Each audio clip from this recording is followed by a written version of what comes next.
Hey guys, so I'm here with my 2016 Chevy Colorado 2.8 liter Mini Max.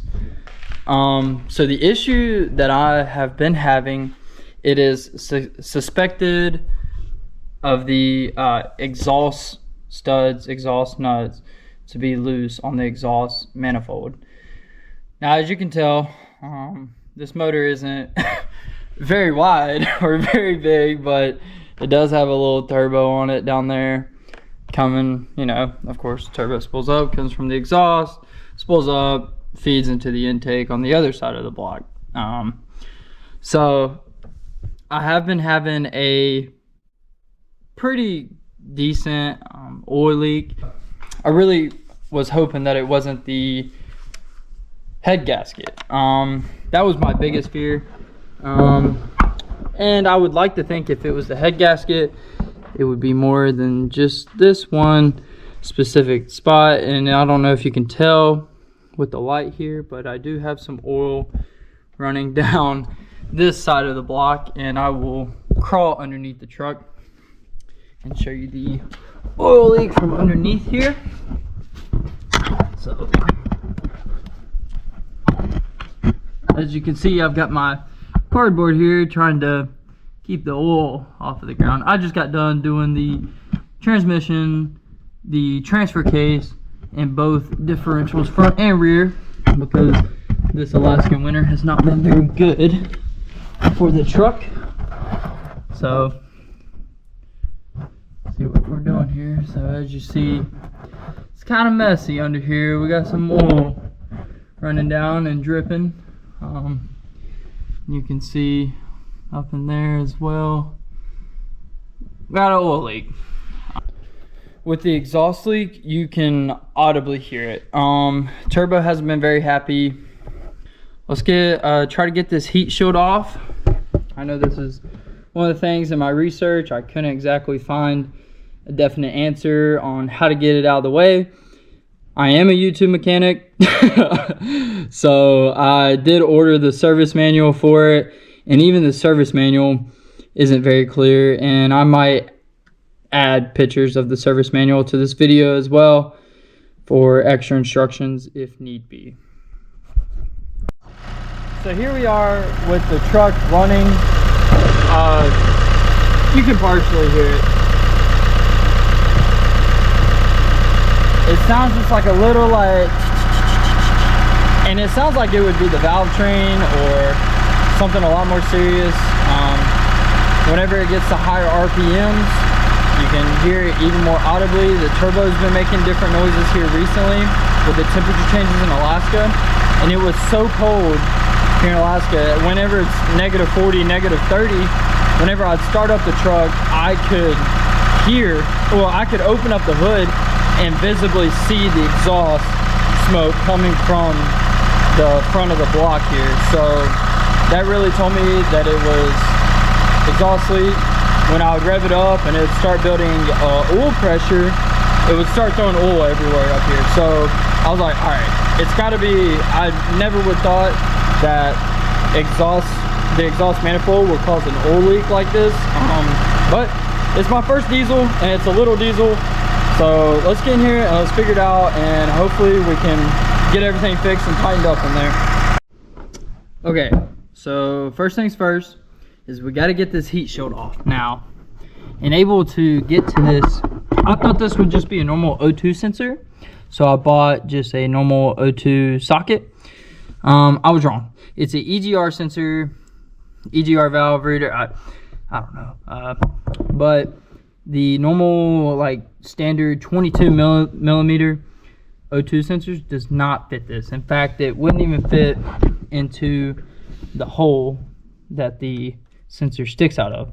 As you can see, I was taking the pliers, trying to make it work. I was thinking maybe there was bigger like threads for the O2 sensor to get onto, closer to the exhaust manifold. I was wrong. But first things first is we have to get this charge tube out of the way coming off of the turbo. After that, we have 3 screws holding in our heat shield. Here's the middle one. There's one. Turn this upside down here. There's one right there, and then there's one all the way back here. Now, as you can see, it would be right there. It's missing. I started messing with this, I think last weekend, and I finally got that screw out with the swivel socket way back there. I never put it back in because the heat shield stays in place with just the 2 screws in the middle and the top right. So I was like, nah. It was a pain to get out because we have our harness in the way here. We have these coolant tubes, our heater core tubes in the way here. The wiring harness, yeah, it just doesn't, nothing over there moves. And the service manual to change your exhaust manifold says to take all this out of the way. For the heat shield, it doesn't exactly say that. So I'm going to try to wiggle the heat shield out of here just to where I can see the exhaust manifold. Just to where I can see the nuts on the exhaust manifold and try to get those tightened up. But first, we're going to start by getting this heat shield off. For the charge tube right here, I'm going to start by taking off the bottom screw. So you see there's 2. The one beneath it, the one going straight to the inlet tube from the turbo. We're going to start by taking off that one down there, not this one up on top, the one down low, and then I'll be able to pop this off, just move it closer to the passenger side of the truck here.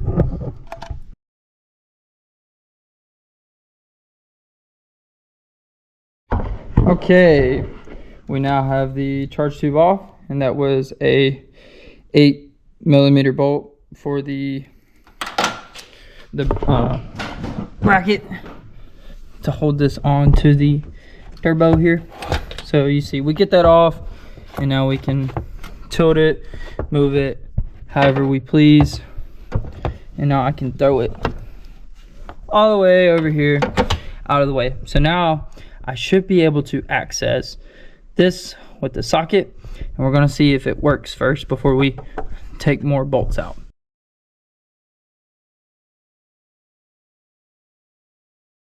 Now, when I was doing research, when I couldn't get the EGR sensor out, I read that it should be a 17mm. So I'm wearing an O'Reilly's hat right now, but I found these at AutoZone. Sure, thank you AutoZone. But it's 6.7 Ford diesel injector sockets, and it comes with 2 17mm sockets. I'll show you what those look like. So we have some options now. We have this end, and we have this socket to grab onto the end of it. I'm thinking this one might be the most helpful, but enable for it to slide onto the EGR socket. The part from my wrench will be, I got a hair on it. The part from my wrench will be down facing towards the bottom of the block. So probably going to try this first. I think this will be the most handy for the most directional rotational force on the sensor. What I was trying was this O2 sensor, 7/8 or 22mm O2 sensor socket. I thought this would be what it needs because I thought it was a normal O2 sensor, but we're gonna try this, see if it works. Okay, this has just made my day. I'm being for real. So with the 3/8 drive, with a socket and a little bit of breaker bar here, a good bit of breaker bar, a little bit of pressure, and it just started spinning. As you can tell, it was facing straight up and down, and now it's a little bit to the left. So we're gonna keep spinning this bad girl and get her off of here. And real quick before I keep spinning, we do have to disconnect the harness connector for the EGR sensor itself.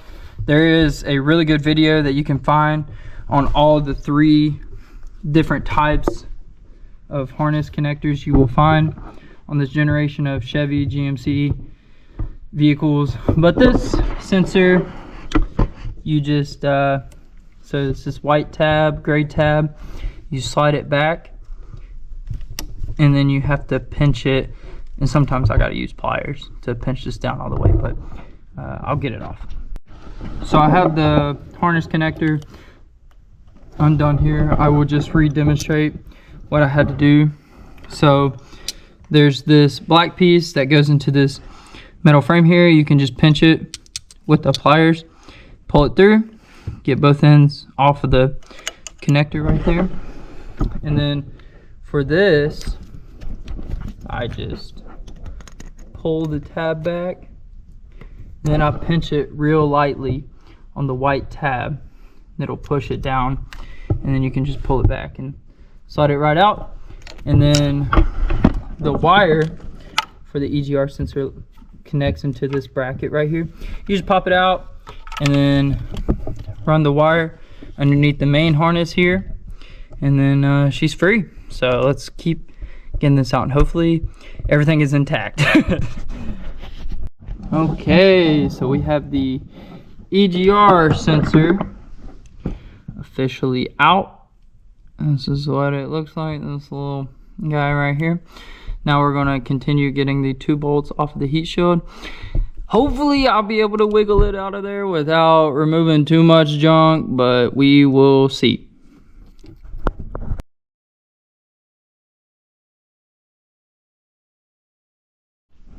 Okay, here are the 3 bolts for the heat shield. It will feel like you're sitting there taking them out forever. They're pretty long. So now we got the heat shield loose, wiggling around here, trying not to drop anything into my turbo inlet, the intake side of the turbo.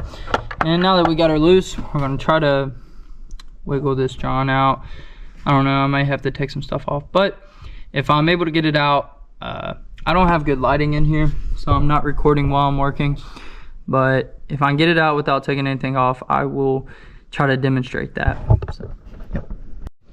Okay, so after further investigation, there's no way that I can just wiggle the heat shield out of here. It says that I need to remove all of these harness connectors on the firewall. There's 3 of them there. So I'm going to disconnect those, and as you see in this corner back here, I don't think even if I disconnect those, this will move. Either way, it's zip tied into this plastic bracket. So we'll see if that helps. If it doesn't, then I'm going to write an email to Haynes Service Manuals. But so far it's been good. But yeah, we're going to try that.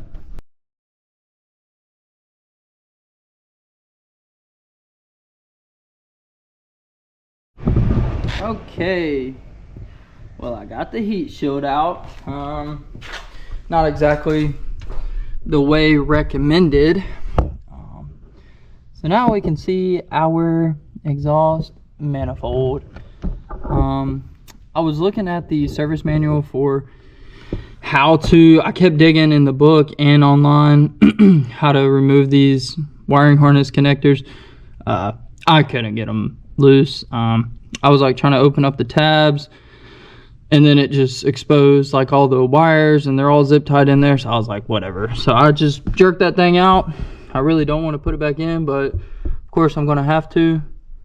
So now that I got it off, I'm going to inspect very carefully to see if we have an oil leak coming from my exhaust manifold here. And I'm really hoping that's what it is, because if it's not, then it's probably going to be the head gasket. So yep, just check everything over now. So kind of an anomaly here, but got the nuts exposed. A 13 millimeter, see if you can see that there, 13 millimeter fits perfectly, and the 12 and the 14 didn't fit, and I was like, well, that's kind of weird. I tried I think the most comparable is a 1/2 inch, and then the 9/16, and the 1/2 inch is too small, and then the 9/16 is too much. So I guess there's 13 millimeter. Pay attention to this stud right here. So I got the got the wrench on it. I'll set up my flashlight here so that you can get some light. Set up my wrench on it. I swear I did not loosen this. Put my wrench on it, and it's a little loose. Let's just say that. Or I actually just put the socket on it to see what size it was. This is the first one I could get to. And yep, that told me all I needed to know. So I'm gonna go through and torque these down, top and bottom.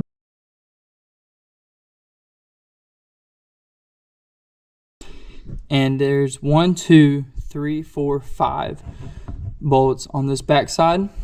There is 2 up top, and then 1, 2 just kind of off center from these brackets. So 4, so 5, 4, and at the very front there is, let's get them in video here. There's 1 in this corner, that top corner right there, and there's 2 underneath it. And those are going to be, I might be able to turn the camera upside down and get it in there, but there's 3 or 2 more underneath there. So there's 1, 2, 3 in this corner. So it goes 5, 4, 3. That's how I kept count. There's 1 in that very far back corner. I was like, nah, because I was filling the front and they felt loose as expected. So I got them torqued up real tight, and then the ones back there, they felt good. That very far back corner, I was able to get a socket on it and get barely a turn, but it felt tight. So I you know, I'm not too concerned with the back, and by judging of my hands currently, that's where the exhaust leak was up at the front. Okay, so here we are, we're installing the heat shield back in. You can kind of see it pushes on the wiring harness back there, and it catches on the exhaust manifold up here, and then there's this flap underneath down there that goes along the turbo. But how I pulled it out was I was able to but make this front side flex around these hoses right here on top of the block, and I managed to get this front side out, and then I pulled it out towards the passenger side, and it flexes a little bit, and it makes it to where there's room to come out. Not a very easy thing, but I'm going to try to hit that back end down to get it to go around the manifold, get this to go down, and then I'll have to get this front side to flex and get it to shape around the exhaust manifold. Currently, this is how I have the heat shield. It's that back corner. Finally got it around the wiring harness. Gonna have to check the wiring harness, make sure everything's right, because I was definitely pushing on it. Now I've got to get this front lip to go around these wires and make sure we don't catch this little one right here and mess it up, because we'll just add that to more stuff to fix. All right, this is where we're at right now. This thing is all warped and deformed. I'm gonna see if I can get, I don't even think I'm gonna try to put that back bolt in if it's not making any noise or any ruckus. I'm just gonna put these 2 in and hopefully get this thing to line up with the holes, and then get my EGR sensor in there, and then hopefully it sounds a lot better. But got it in here, had to put the rear in first, and then that little bottom piece that goes around this computer plug-in, this harness plug-in there, it was folding and bending and getting in the way and stopping it from going onto the manifold, and I had to make some adjustments to the corner up here and the corner down there on that little flap. So yeah, not a fun time. All right, so I got this bolt started and I got this bolt started. I did this one first so the plate would pick itself up and position itself, and that middle one still goes in. First, I'm going to put in the EGR sensor before I tighten these down and make sure everything lines up and we're clear to the turbo, which is good to see. So just going to tighten things up, put everything back together, and we'll see what happens. All right, so I've got the 2 bolts in now. I've got the EGR sensor in now, and now I just need to put the intake, the charge tube back on to the top of the turbo there. I'm gonna point my flashlight down in there before I throw it on and make sure it ain't nasty. Whole bunch of stuff down in there. I mean, it's greasy, that's for sure, and oily, but don't let this charge tube fool you. Make sure it's on there all the way down and seated. Last time when I was messing with it, it was not on all the way down. It was sitting at the top, and thankfully I didn't drive it like that, but I was a little conscious of it whenever I was putting it back on, and I gave her one more push and it went farther down. So make sure it's on there all the way, get it buttoned up, and here in a second we'll see if we still have our leak. So yep. All right, we've got the truck running, and if I'm being honest, it sounds the exact same, but the exhaust nuts were definitely loose. So I definitely know I got in here and fixed an issue that I was having. You know, I can't right now see if the exhaust is coming out of the front of the block, if it's coming out of the exhaust manifold, but I really hope I fixed my oil leak and I fixed my exhaust leak.